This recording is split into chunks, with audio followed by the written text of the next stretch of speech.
சட்டப்பேரவையில் அமைச்சர் காந்திராஜ் பேசி வருகிறார். அதனை பார்க்கலாம். 32 தொடக்க வேளாண்மை கூட்டுறவு கடன் சங்கங்கள் நுண்தாங்கி சாதனங்களாக மைக்ரோ ஏடிஎம் நிறுவப்படும்.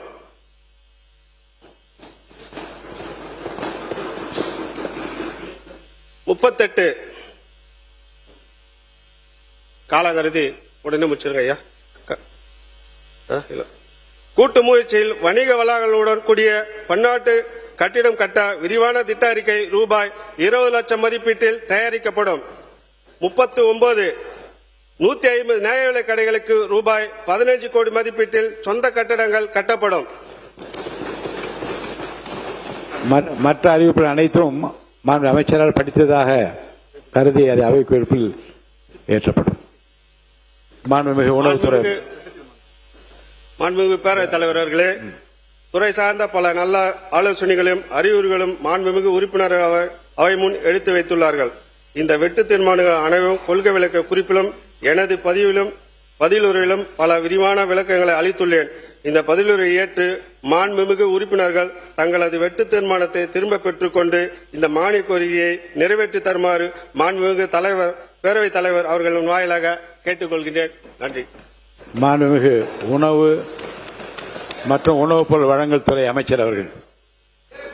மாண்புமிகு பேரவைத் தலைவர் அவர்களே, தந்தை பெரியார், பெருந்தலைவர் காமராஜர், அண்ணல் பி.ஆர். அம்பேத்கர், ராணிவேலு நாச்சியார், அஞ்சலி அம்மாள் 5 கொள்கை தலைவர்களை வணங்குகிறேன்.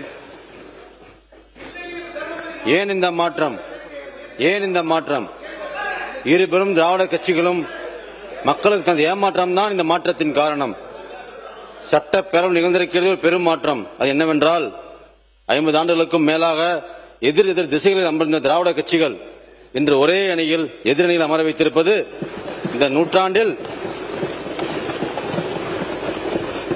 இந்த நூற்றாண்டில் தமிழக வெற்றி கழகம் இயக்கமும் நமது வெற்றி தலைவர் மாண்புமிகு தமிழக முதல்வரும் நிகழ்த்தியிருக்கிறது பெரும் மாற்றம். இதுவே மாபெரும் மாற்றம். மக்கள் மனம் என்னும் சிம்மாசனத்தில் செம்மாந்து வீற்றிருக்கும் தமிழ் மகன் மாண்புமிகு தமிழக முதலமைச்சர் அவர்களுக்கு வணக்கத்தையும் நன்றியும் தெரிவித்துக் கொள்கிறேன்.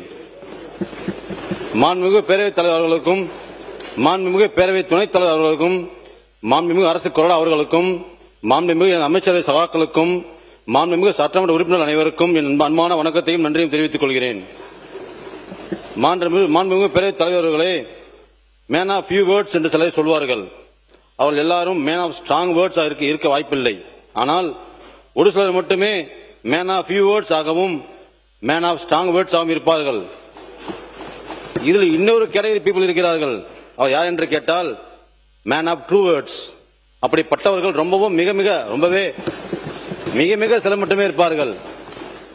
இந்த மேன் ஆஃப் ட்ரூ வேர்ட்ஸ் பேசுகிற வார்த்தைகள் உண்மையாக இருக்கும் என்பதை விட அவர்கள் வார்த்தைகள் அப்படியே நடக்கும். உண்மையின் அடிநாதமே சத்தியம்தானே